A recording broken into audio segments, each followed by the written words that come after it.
What is up, bros? Josh here, and welcome to this week's episode of Weekly Replays, our weekly series. We pick one of your replays each week, do an in-depth analysis, look at some gameplay, and watch some awesome World of Warship games. This week comes from Badchianti from the North American server, showing us how to play the Shimakaze, the Tier 10 IGN the torp boat line.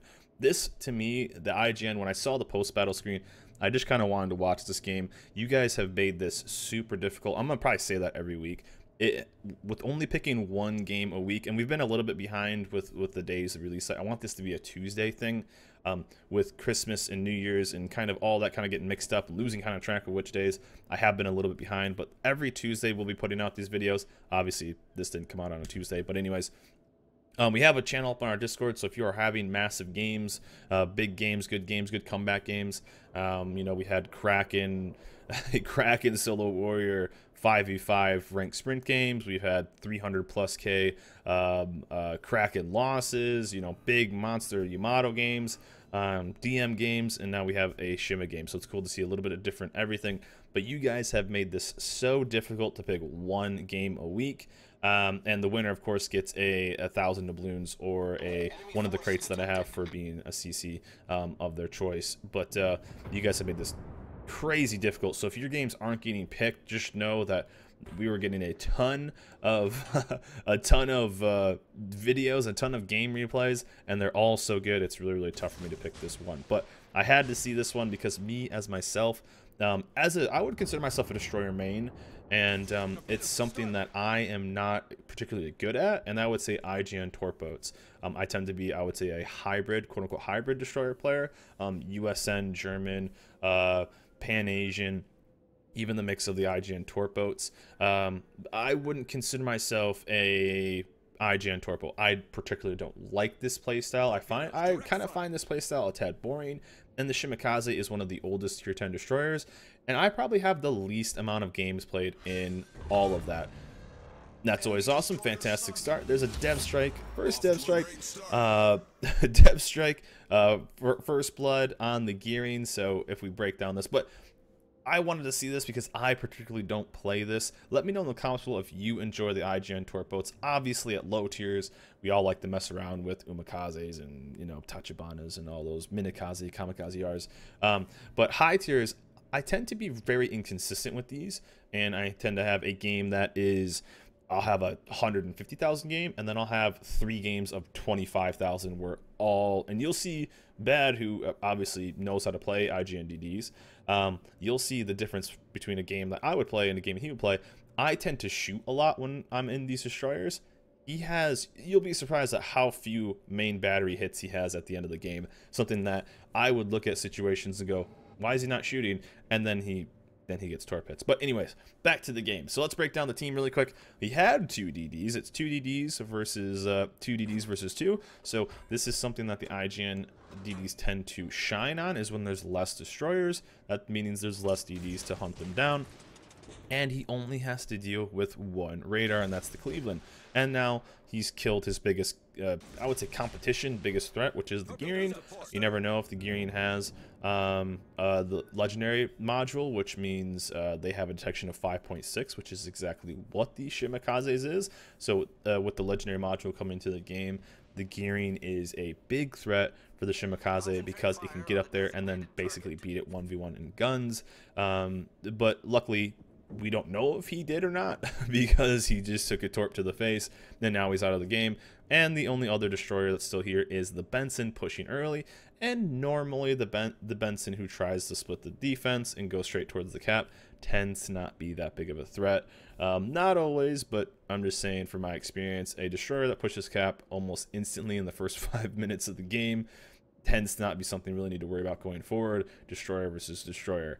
But got unlucky there, and if you saw, he put torps out on that Ibuki, and the one reason why he probably didn't get his second dev strike back to back was that one plane that was spotted. So that Ibuki kind of knew that the Shimakaze was near, but that plane really showed off where his positioning was, and that probably threw off where where that Ibuki was going to keep his positioning. If he didn't know that that destroyer was there, he probably would have stayed there and probably fought off that Atago for a bit.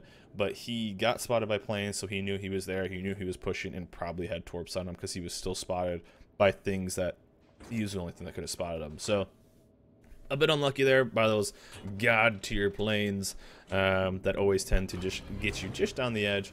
And maybe they could have spotted torps too. It didn't seem like it was close enough, but he could have done it, and you know, it is what it is. But Benson here, it seems crazy that the Benson was surrounded by a DM, a Buffalo, a Hindenburg, a Freddy DeGrope, and didn't get killed. No one even saw him, so who knows who this ninja Benson is, but he completely escaped and no real idea where he went, and being surrounded by two radar cruisers, that's what you need to worry about. But two main things that Bad needs to worry about, and so when I say Bad, I'm not calling him Bad, that's just his name, Badchianti. He needs to worry about two ships and keep an eye on those ships throughout the entire game. Two of them being the Benson, which is now down there, which is actually kind of surprising. He must not have Concealment Expert. Getting spotted at 6.4. 6.4 is a detection without Concealment Expert, so that's not a 10-point captain. And he's not located, so he just might not have a 10-point, maybe retraining or something.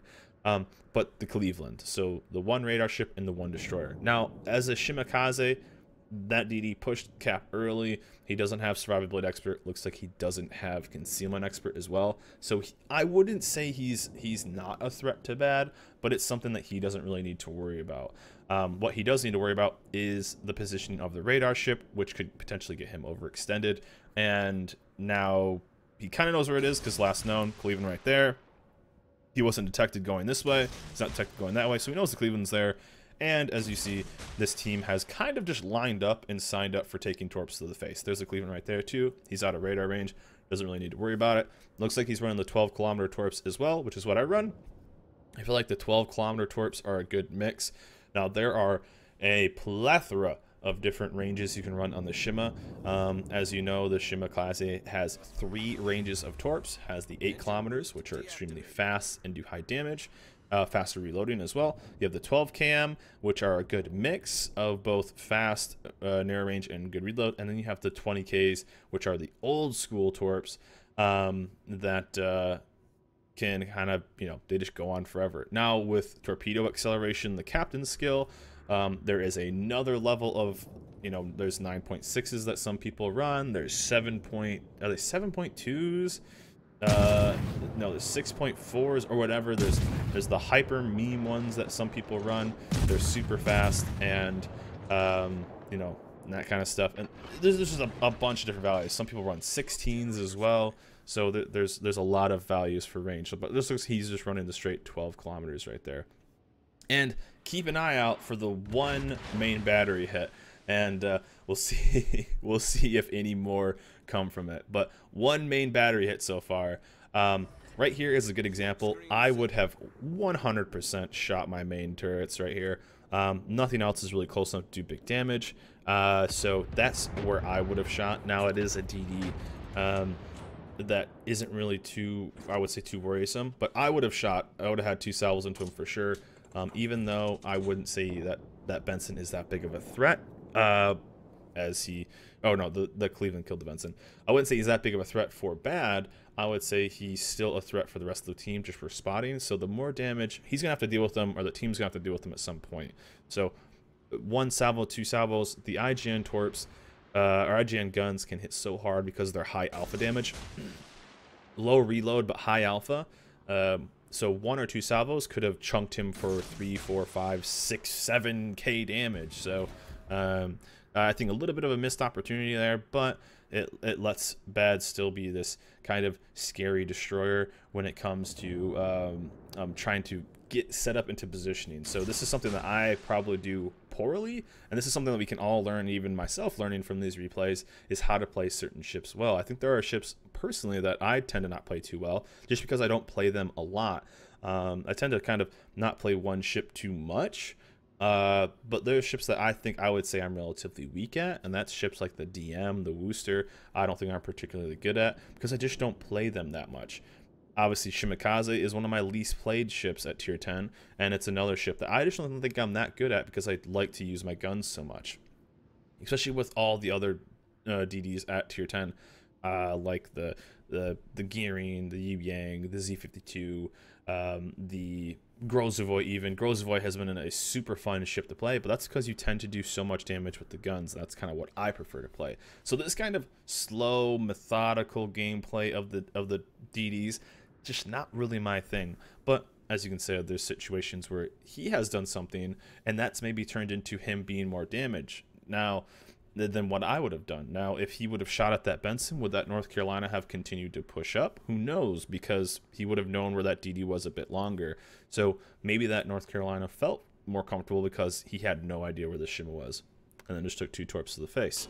But already 5 torpedoes, and 1 kill so far, still on that Gearing, and almost about 84,000 damage. So not too bad. And right now he can kind of deal with a couple battleships, a Yamato and a North Carolina.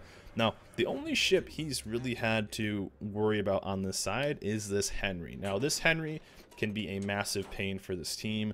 Has the flank on everybody, but for some reason, this Henry does not like to shoot.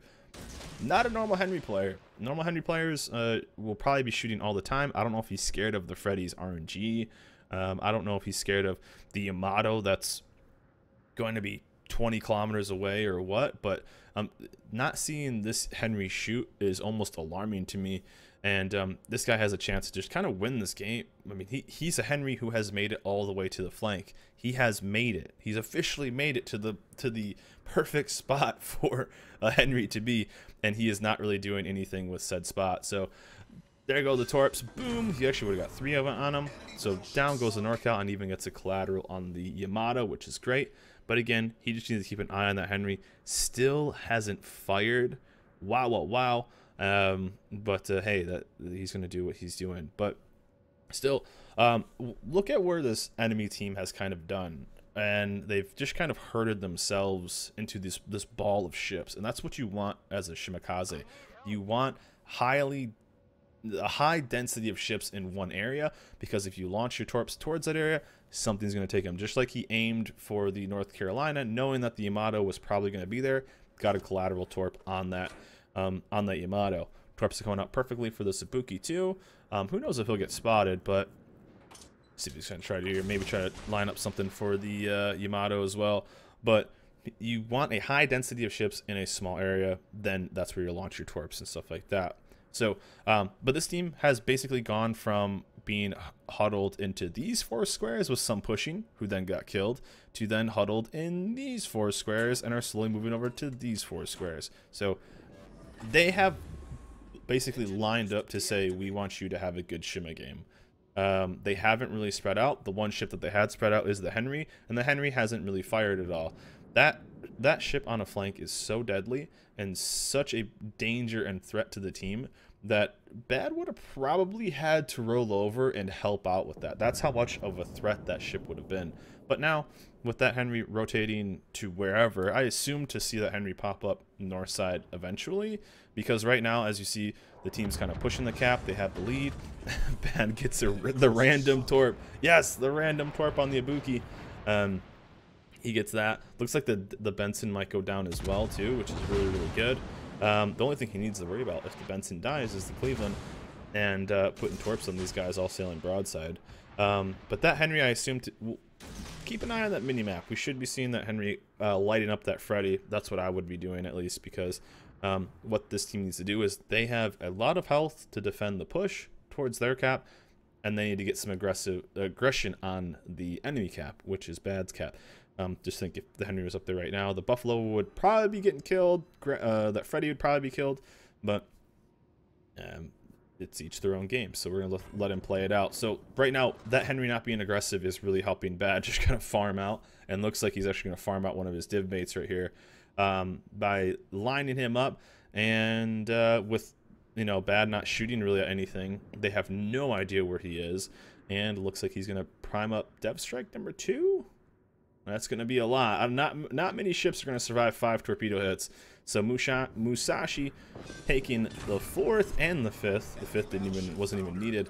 but that shoots him up. Second dev strike of the game, 13 torpedo hits, 172,000 damage, and really nothing happening this game for them. Just everything's kind of lining up. 4 kills so far, and really just he's just kind of chilling. Now we do see a couple ships. We see the Yamato, we see the Freddy, we see the NorCal. NorCal is doing a good job at just holding down, but we do see a couple things to keep an eye on. 4 minutes and 30 seconds, and they just lost the Freddy. So they actually need a frag. They need to kill because they've just lost the ship. Luckily, Yamato going against a 5,000 life Cleveland. That should go down pretty quick. There's the radar too, but Bad shouldn't be really that scared of the radar. He has 5,000. That's Yamato. We should see. What is this Henry doing? So there goes the Cleveland down. So he doesn't have to worry about any radar. He has no threats the rest of this game. No threats. He has a sonaring battleship. Maybe that might be annoying to launch torps on. The Zhao looks like he hasn't fired for a while. I have no idea what these tier 10 cruisers are doing. Okay, so Henry's back. Henry went south. Why would you go south? That makes no sense. So Henry pretty much just kind of threw this game because now they have to chunk through an entire Yamato, which isn't impossible, but this leaves a few things open for Bad. What this does is if he needs to, he can push into cap and stop the cap and give his team that advantage. He has time to do that because nothing's going to detect him, but he does also have multiple ships pushing towards him. Again, what do you want as a IGN destroyer? You want lots of ships into small areas. So the GK not having any repair right now. Any fires will stick, but doesn't look like anything's really going to stick. Shoot many fires on him. So, and he takes a peek over there. Yamato's still doing okay health wise. The Zhao goes down. That's really good for him. I would say that's probably his biggest threat. Henry going down there, kind of pushing. Yeah, someone's saying get the Zhao right there. That is definitely the right play. And if he can, that island off to the left side. Ooh, really good hit right there. Island off to the left side, kind of cutting off a couple of his torps. But if they can focus on that, then what they have a NorCal poking around. I'm not sure that Donskoy maybe still has a salvo. Okay, so he'll be within that range. But putting torps on that Yamato as well. GK maybe gonna take another torp back to back. If he does take a torp, this will be it should be a long flood. I think, or he should have his repair up right now. So either he went through a long flood, or this should be a long flood. So there's High Cal, there's Confederate as well. 2 dev strikes so far. Yamato getting kind of wrecked, but they killed 2 ships while he was getting wrecked, so that's really good. And Yamato, that's a lot of life. Yamato has a decent torp belt. So he gets a couple, 3 right there. Ends up getting 5. Oof, that's a big hit. That's a big hit. Right now is when I would shoot. This is when I would shoot. I would 100% be shooting at this Grosser first. We know he doesn't have a repair. And I would be shooting for that superstructure. It's still close. There's a minute and a half left. We don't know how much life. The Donskoy was doing okay. And the North Carolina, we don't know how much he has. I would have shot 100% towards that GK, but maybe that would have been a misplay for me because this Yamato maybe wouldn't have gone full speed like he is right now. Just not aware that there is a there is a Shimikaze waiting to get his Kraken on you, Mr. Yamato. So 2 torp salvos and he'll go down. But maybe that would have been a misplay. Let me know in the comments below if you guys would have shot there. I would have. We know he doesn't have a repair, and we know it's going to be pretty close. But in the end, that Yamato maybe wouldn't have gone there. So there's the Kraken. And unless they kill 2 ships really quick, it's basically a GG right here. One of the things that we have to... The Henry kind of, I would say... I don't want to be too mean to the guy. But I would say the Henry really kind of threw this game. And the fact that he rotated back down south and really didn't use the strength of his ship. That Henry, if he would have pushed their cap, it probably would have been a GG. The Freddy would have gotten farmed down. Bad would have had to rotate over, but him rotating south and just not firing for a good 3-4 minutes kind of just teed him up to just win the game for him. They all kind of lined up, and in the end, the final score is it's a 20-minute game, but they all just kind of slowly died just long enough for Badchianti to almost farm out a 300k game. See, he should have shot because he would have had a 300k game. That's the see, I was right, Bad. You should have shot there because you would have had 300k, and we talked about how awesome a 300k game was. But now we're talking about how awesome a 299,000 game was. But anyways, fantastic Shimikaze play. As I said, keep an eye on that one shell hit. That's all he had the entire game. So I play it completely different, but I tend to not have games like this when I'm in the Shimikaze. So maybe I just learned something that maybe shoot less, torp more, and reap the benefits from that. But one main battery hit 23 Shimikaze torp hits. That's gonna hurt. And as you can see in the damage, almost 300k. Kraken, 18 floods, tons of spotting. So we got Confederate, Kraken, 2 dev strikes. You got the Musashi as well as the Gearing at the start of the game. First blood. High caliber, should have been running that Yamamoto. He had first blood and a Kraken. That would have been awesome to see. But there he is, top of the board, almost 3k base XP. That's a hell of a game. Anytime you get anything at almost 3k or above 3k, you know you're putting in work. That's a hell of a score right there. And the enemy team tried. It's always a bummer to see some of the ships, the Freddy at the end of the game, but he just stayed alive, so that's all right. And same with the Donsk. It looked like he was kind of farming more damage than we thought he was, so GG's to him at least. And there you go. He tons of damage on all of these. The Yamato, he basic 100k on the Yamato alone. We basically 100 to 0'd him in a span of about a minute. So about a minute and a half, I guess. But over 100k and just tons of damage on other ships as well. Got that random torp on the Ibuki, and then of course credits and XP, all that good stuff. But anyways, guys, that's it for this week's episode of Weekly Replays. I hope you guys enjoyed some Shimakaze play. Let me know in the comments below what's your favorite tier 10 destroyer. For me, I gotta give it to the Gearing. The Gearing with the legendary module with the 10.5 kilometer torps. I've been loving. Go try it out if you haven't. I might make a video on it. But is Shimakaze your favorite tier 10? I'm interested to see. But anyways, guys, that's it for me. If you have any big replays, be sure to put them in our Discord link. I pick one a week and will be shown on the YouTube channel, and you will win yourself some doubloons. But anyways, guys, that's it for me. Hope you guys enjoyed this video. Remember, like, subscribe, and I'll see you guys next time.